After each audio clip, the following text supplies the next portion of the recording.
Hello, guys. This is Patrick Dean for Seminar Systems and Patrick Dean Coaching and Mentoring. This is our Wednesday, 6 o'clock, a live presentation here on Facebook, as you well know, because you're on Facebook and we're live. So, anyway, I thought instead of doing a prepared topic tonight, that I would go to the mailbag, to the email bag, which is emails that have been sent to me, and I thought I'd pick out three, and we just talk with them, about them for a few minutes. So I'd answer whatever question was there, and so in a moment, what we're going to do is we're going to jump in, and let me grab my paperwork here. So the three questions we're going to answer tonight from that were these were actually emailed to me, so I didn't make these up. Okay, so the first one is, I was asked, is there life after death? So I'm going to give a definitive answer to that one in just a moment. The second question is, how much control do we actually have over our future? I'm going to talk about that one. And the third one is, I've read the books, gone to the classes, and done all of it, and when will I be done with personal growth, and when will I have arrived? So these were actual emails that were sent to me. So let's go over them very quickly, and thank you very much for sending those in. The first one is there life after death?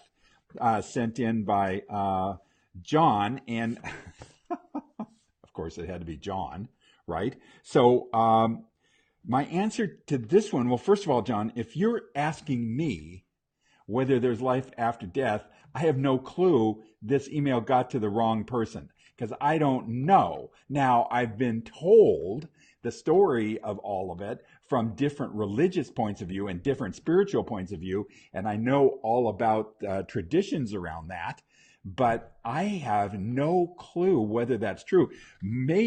Mostly for me, the question is there life during life?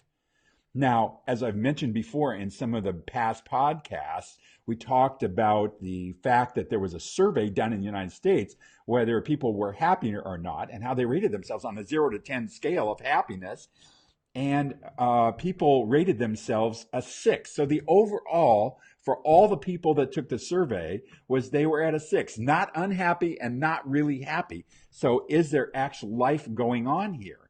Now, as I've talked about before, I think a lot of what's going on in life is being a spectator in life or waiting around. Now, if you're waiting around to have something happen in the next life, that you're going to kind of get a do-over here, I might suggest that if you do believe that you practice your do-over here while you're in this plane of existence, and get out there and make a difference in people's lives, and use your breath, your life, your energy to make as I said, to make a difference, to do something powerful in your life, to take it on, to take some risks, and to get out there and live it full on. Because if you do believe that there's going to be a do-over, a next life, or it's going to be different or something, great. I am all for that if you're believing that. But my whole mentoring practice, my whole facilitation, my working with my close friends, they're all interested in what can we do now? How do we live more fulfilling and satisfying lives? I'm not talking so much about happiness, but what they're talking about is fulfillment and satisfaction and a life well lived. And if you're caught up in philosophical questions or religious or spiritual questions, that's a great quest. I'm not the person to ask about that. My thing is having your life as a hero's journey right now. So I suggest you get with your imam or your rabbi or your guru or your minister or whatever, and work this question over, is there life after death, and figure it out, make a determination. And when that's done, how about getting back to living life full on and making a difference here for people? So that's so my definitive answer to that is I have no idea.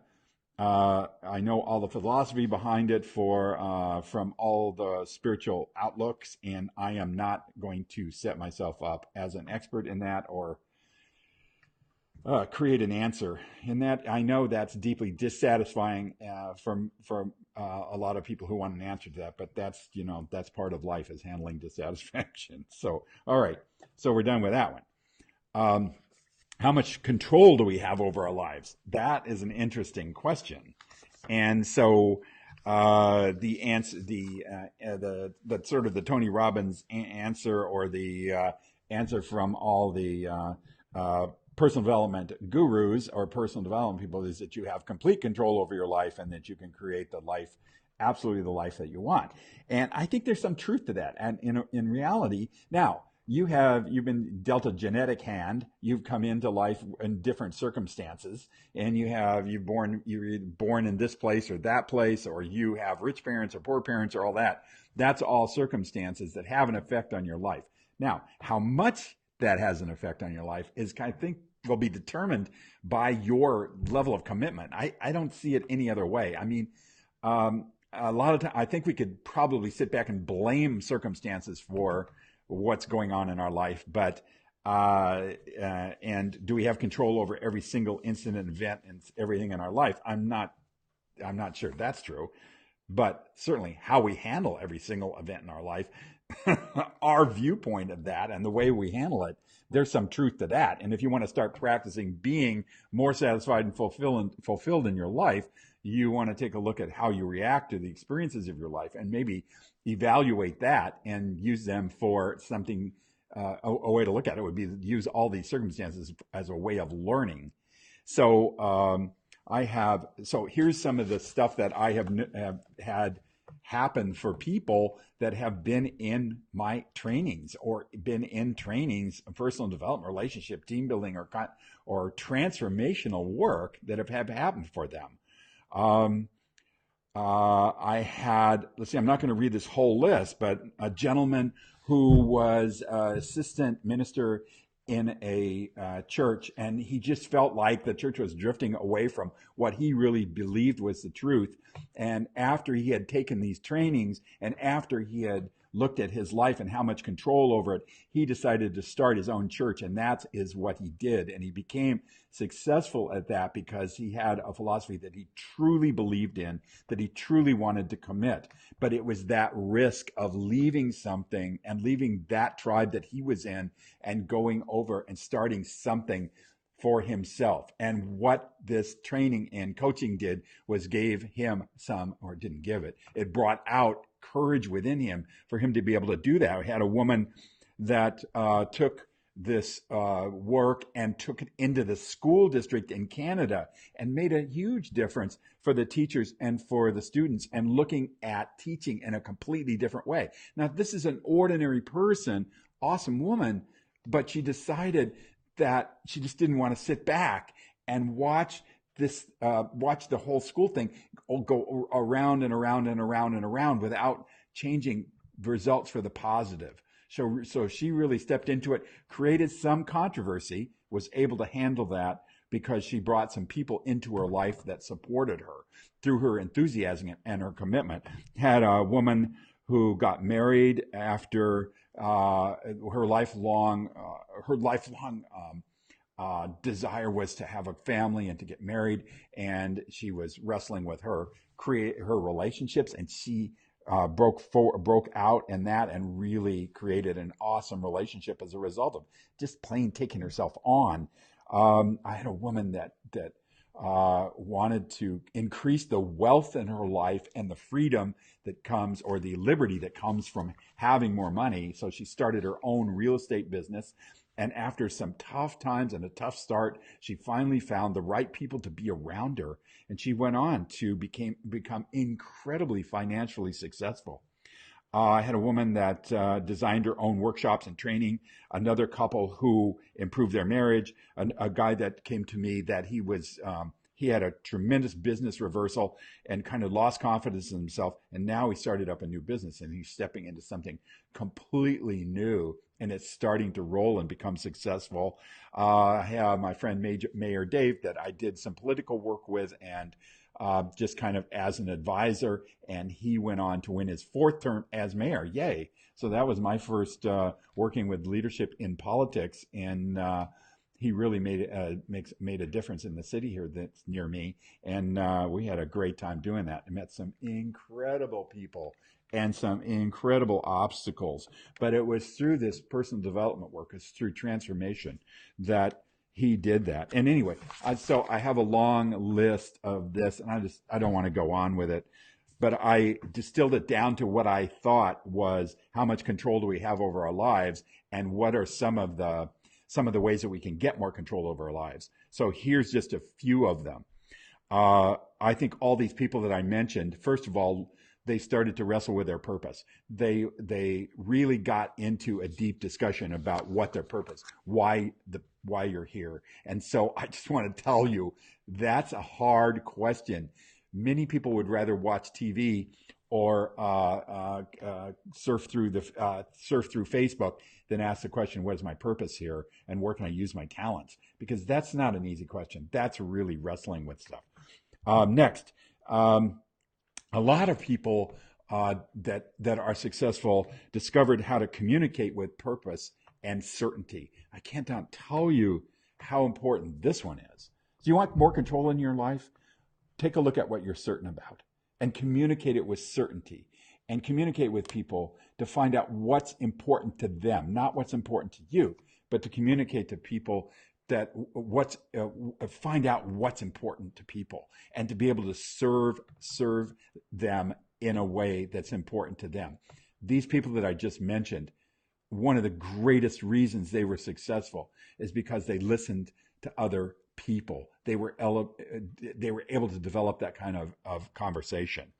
Of course, in the work, people that really want to have more control in their life, explore their own fears and self-imposed limitations. Now, this is some of the hard work, folks.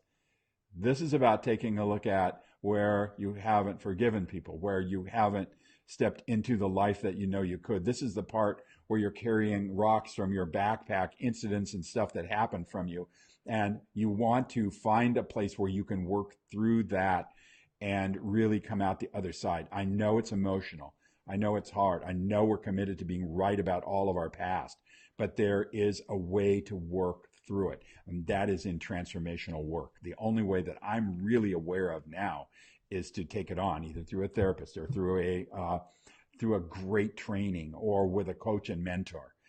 If you haven't done this, then you're going to be dragging around this backpack, and you want to get some completion on your past. These people that I just mentioned to you, they did some of this tough work.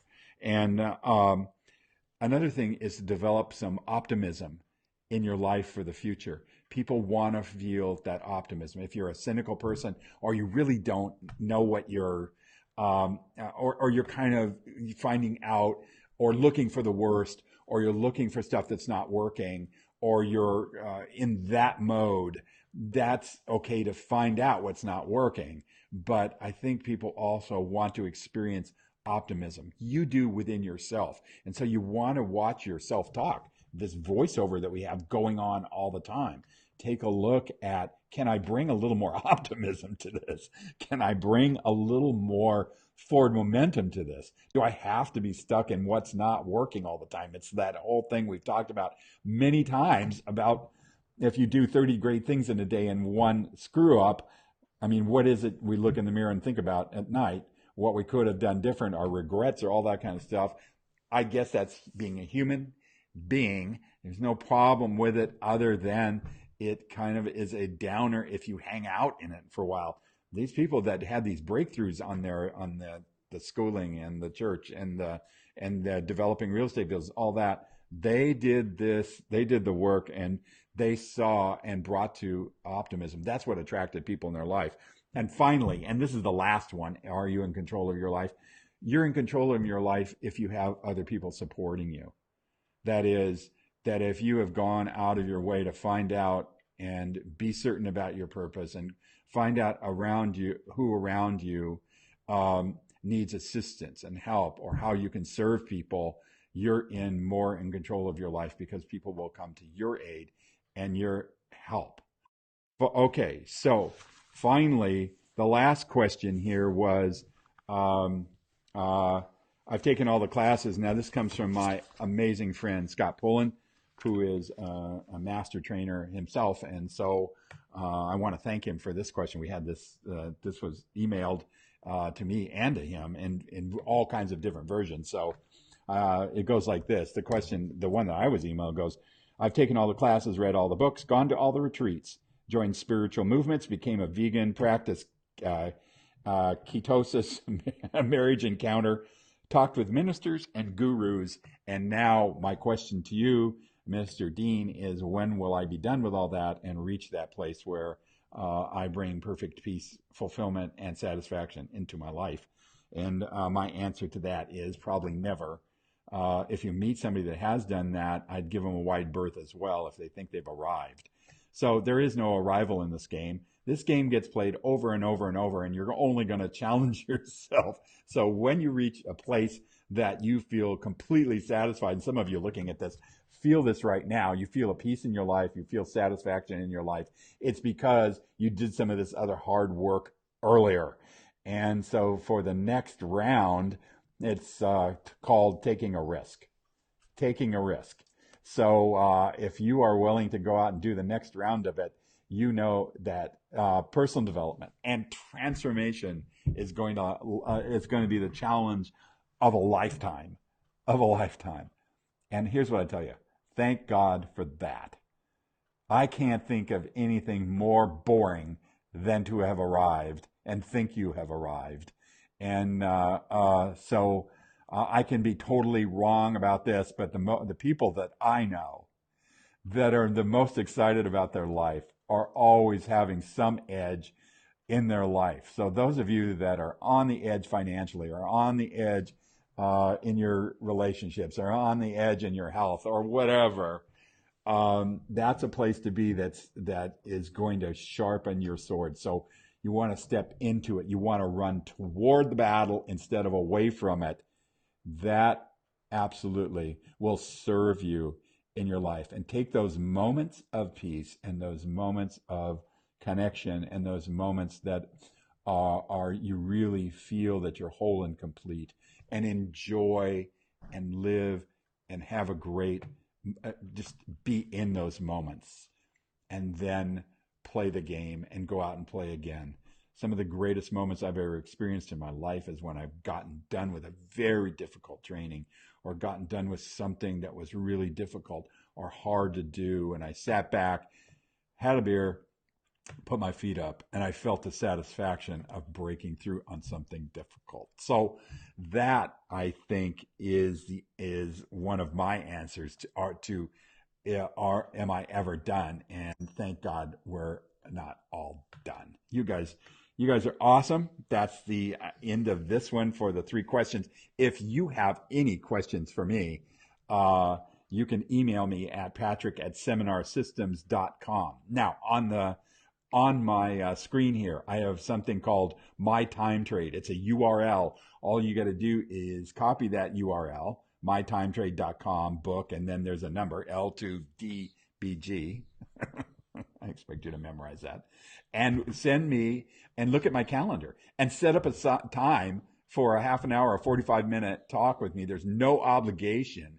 And I would love to get in there with you about your next step. Yeah, there's no charge for that. We can talk about coaching, my 6-month coaching program, and all the people that I have with me that are experts, coaches in health, expert coaches in business, expert coaches in relationship. I have people around me that I can recommend, or you can just work with me, and I'd be glad to do that. I have a few openings in my practice. So anyway, that is that mytimetrade.com book, and that one is a URL. Underneath it is my email. Send me some questions. I'll get back to you.